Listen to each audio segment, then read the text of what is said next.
So obviously this time last year you were the different side of the fence, to speak. You were preparing as a rider, now you're a team manager of a good British team. Just how does it compare? And you must be delighted to get this role within the team. Obviously you got a bit of a taster last year after picking up the injury, which probably helped coming into this year. Yeah, busy.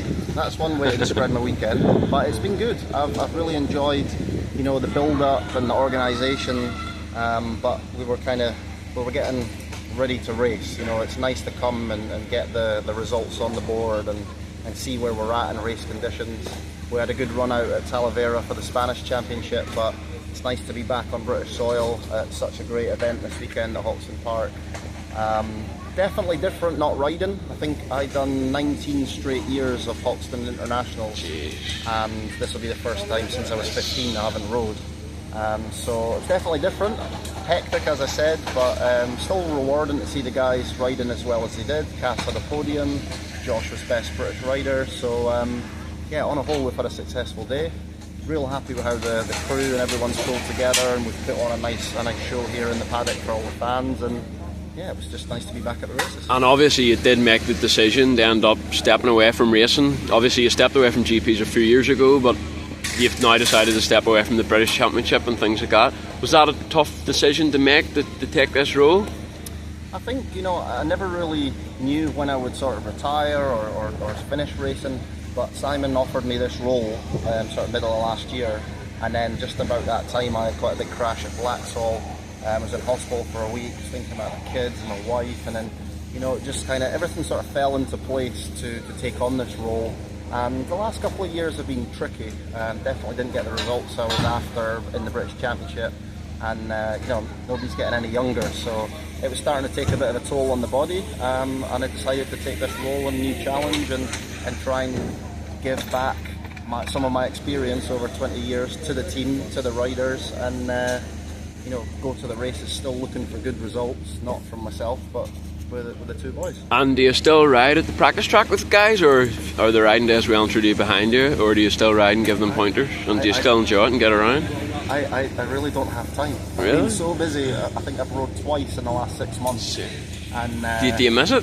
Of course, yeah. You know, I'd really like to get out once a week for, you know, just to enjoy myself and still enjoy riding. And I just bought my little lad, who's 5 now, a little PW Yamaha. So it's, you know, it's just, there will be time. I do want to ride still, but yeah, I'm pretty happy with the decision to step away from racing, and you know, it's a lot less stressful, and like I said, the toll on the body's a lot easier on the side of the fence. And just to focus on the team, obviously a big step from racing the British Championship to the full MXGPs. Big on the budget as well, I'm sure, but you must be looking forward to the challenge. And obviously you've got Josh Gilbert. Was it important for the team as well to have that British rider? Absolutely. British team, British rider was our number one goal, and we managed to get that with Josh, and he's brilliant to work with. And then working really closely with KTM, and they've, you know, sort of given us a tip on Cas and some support for him, and put a real good package together. And Cas is great to work with as well, so couldn't be happier with the two guys we ended up with. Definitely got some real potential to win a British title between them, or maybe even two, who knows, and a real good chance in the EMX 250 class to be running near the front, and again potentially be at the front of that.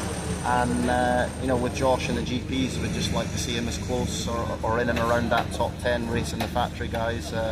Like you said, our budget has went up for this year, but you'll never compete with those factory guys' budgets, so it's you know, just to be mixing it with them would be our number one goal. And just on Josh, it must be very exciting for him. I mean, throughout his career he's rode a handful of MXGPs, also done a handful of AMA, but I don't think he's ever done a full MXGP World Championship season, so that must be keep him motivated and hungry and see what he can do with the best riders in the world. Yeah, well, I think that was Josh's main goal, was to really have a proper crack at the MXGP Championship, and it's something he's always wanted to do. So when we offered him a deal to do it, he really, you know, he kind of jumped at the opportunity to do that. And you know, for us as well, with my experience in the flyaway races, you know, it's a lot to take on, but at the same time, you know, we're really excited about it. And Cas Valk, I've seen this kid a long time, since he was in the 85s, very excited about him.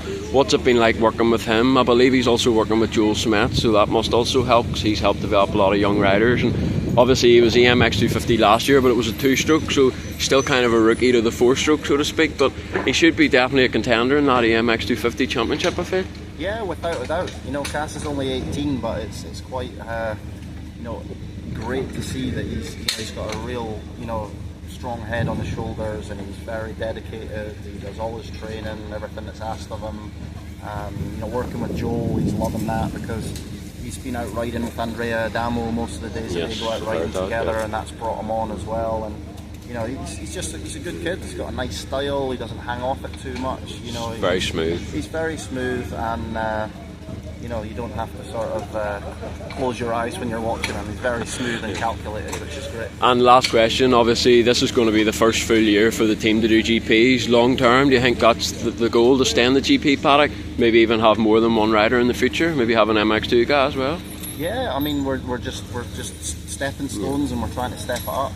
I think it's quite a good balance this year with having Josh doing the full championship, and then, you know, a little bit less with Cas just doing the EMX 250 rounds. But you know, we'll just see where it takes us. But you know, we're definitely wanting to go and get those results and step it up. So yeah, it's definitely our goal to be around for you know, another few years at least.